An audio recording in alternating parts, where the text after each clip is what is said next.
Welcome, Dr. James Beckett, Sports Card Insights. Outtake episode was on with Jeremy Lee. About an hour and 15 minutes of my time on there. A lot of great questions from Jeremy as well as his live audience. This is 14 minutes worth, so things that I hadn't covered otherwise. Thanks sponsors, Topps, Panini, Upper Deck, Heritage Auctions, Huggins and Scott Auctions, Mike Stadium Sports Cards, Burbank Sports Cards, Beckett Media, Beckett Grading, Beckett Authentication, and ComC.com. So thanks, everybody. Here's the outtake episode with Jeremy, and thanks, Jeremy, for having me on, and thanks, callers, for your great questions. Any certain sets? You collect all the top sets from the 50s, the 60s, that kind of summary.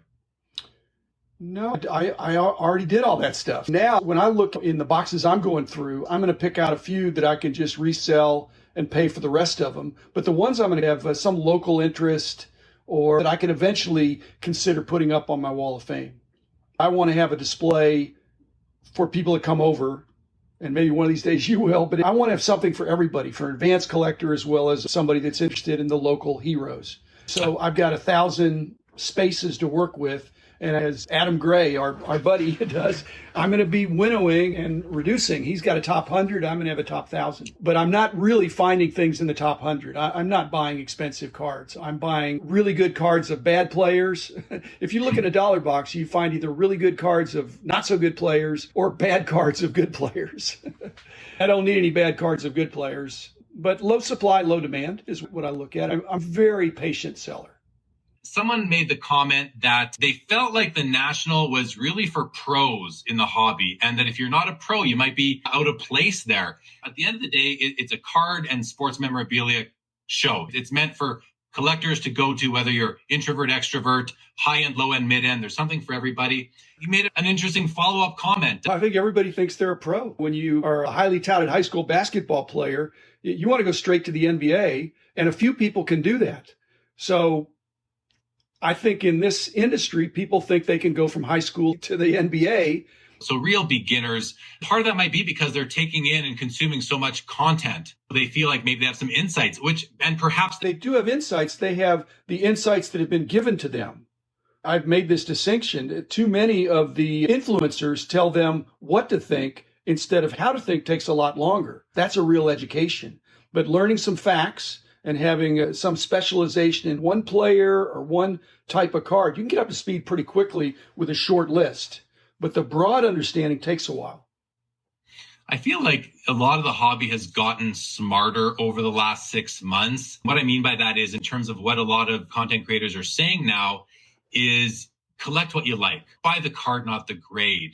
Make sure it resonates with you. Make sure you're going to want to look at these cards 5-10 years from now, instead of buy it today, it's going to be worth triple in 2 months. I'm hearing more of those kind of collector-focused comments than from last fall to early spring sort of thing. It really it proves that people who've been in the hobby for quite some time, like the esteemed Dr. Beckett right there, have a lot to add to a lot of us newer people, a lot of us younger people and newer people in the hobby. And the insights that he shared right then and there at the beginning of January, and don't forget, that was even before we saw the extreme rises that happened at the end of that month. So he was even early on that foresight. It made, when I went back and looked at it, I thought, wow, yeah,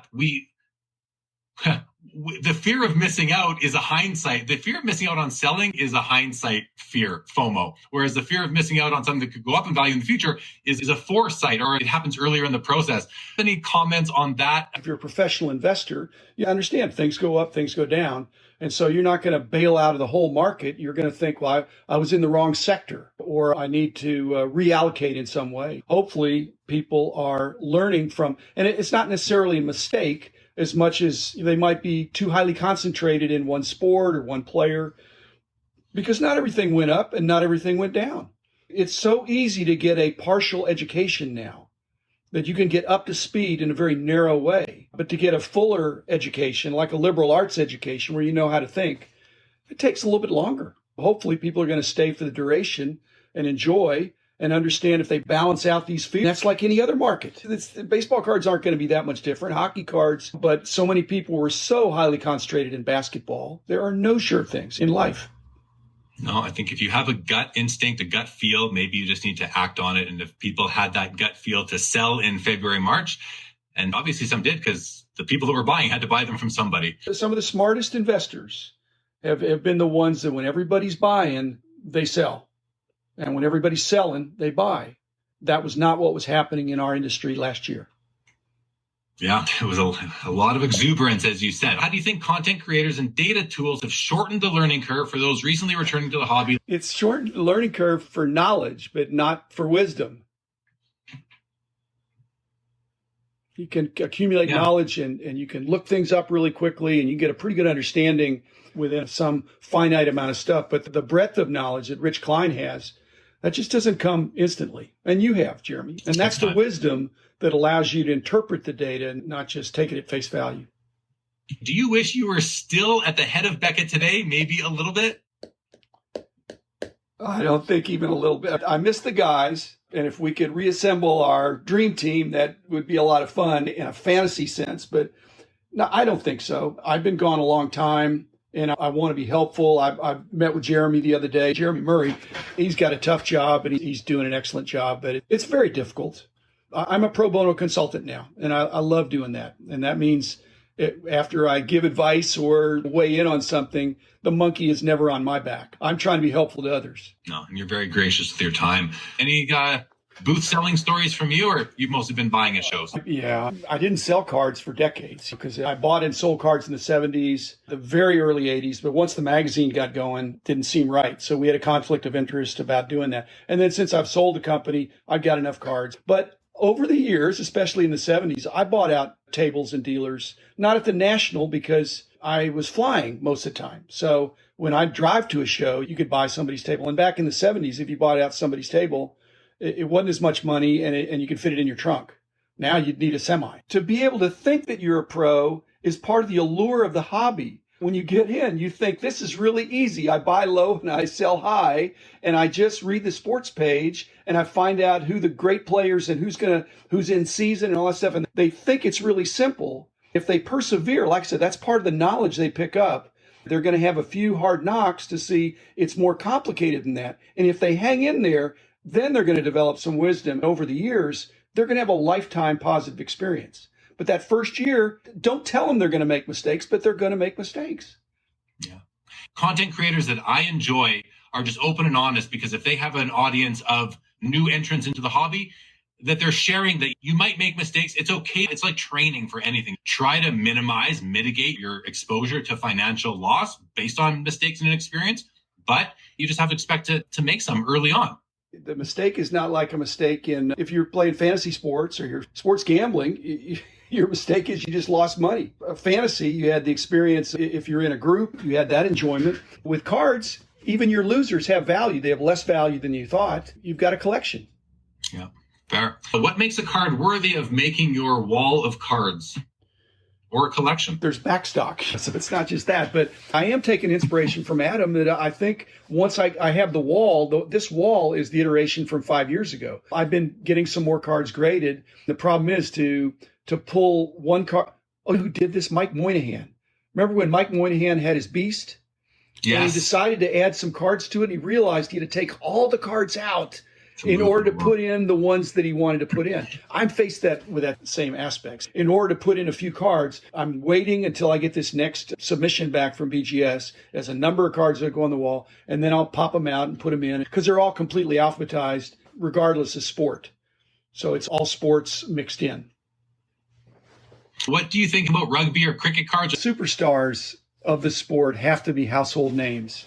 When something takes off in the hobby, it's not just the Lewis Hamiltons. It's that next rank of almost GOATs. I think you have to know the sport. If you only know one or two people in rugby or cricket, it's not ripe. But if people start following it and they understand the pecking order of stars, then it's possible in the future because the world is shrinking. They're not really American sports. They're global sports. The answer is not just buy sealed wax and keep it sealed. You can still make money on that, but ultimately somebody's got to open the Formula One or the soccer, and it's just not a healthy hobby if you can only sell the best card out of the box and the rest of the stuff you leave on the counter. There needs to be a robust, broader interest. And when that happens, yeah, cricket and rugby could come on. There's hundreds of millions of people interested in those sports. We just need to get them turned on to also being interested in cardboard. Then really can't lose at that point. If Jim had to do it over again, would he have changed anything at all regarding the BCCG grading service and quality of the slab labels? Statute of limitations. The quality of the slabs and the labels were intentionally, I won't use the word inferior, except in the way it is in the dictionary. It was intended to be less than the full service offering. So the slabs are not as nice. The labels are not as nice. That was part of the distinction of that lower price service. And it was a market distinction that really worked for the customers of that service, but it's been confusing with the end consumer. What sort of advice does Dr. Beckett have for collectors regarding the future of the hobby? I'm hoping they're going to think about the bright future and aspire to lean into it.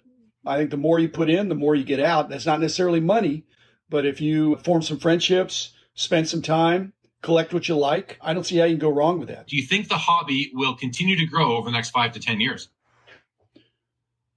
Have you ever read The Secret?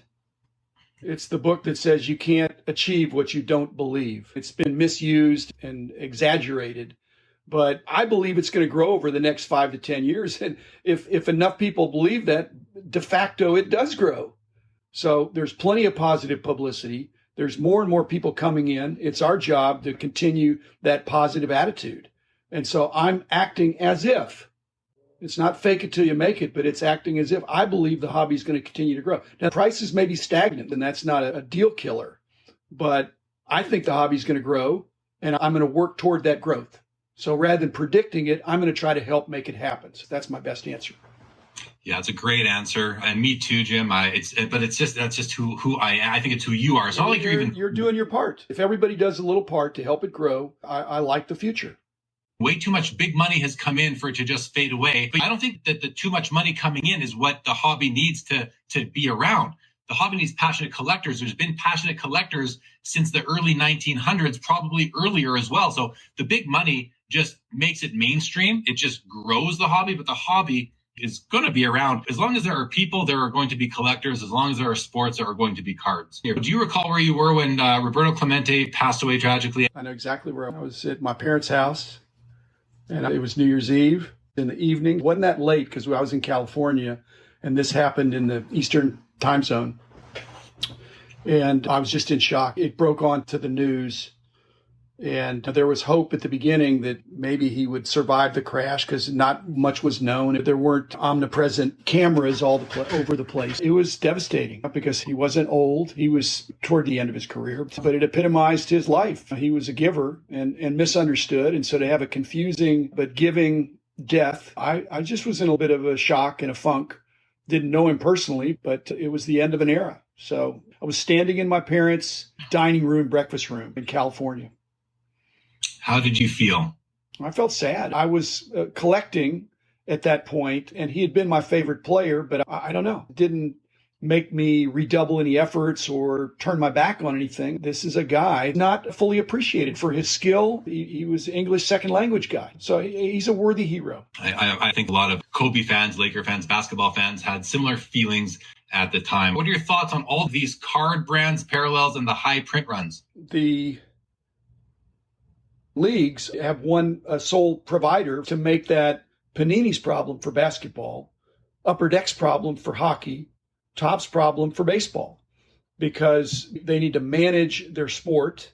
All those things fall in the purview of them, I think, not killing a golden goose. Too many brands, too many parallels. Actually, some people think there couldn't be too many parallels, but I think there could be too many. And the high print runs, if there's a perception that's too high, that's bad. If it's easy to get stuff, actually with the high print runs, it's still hard to get the cards.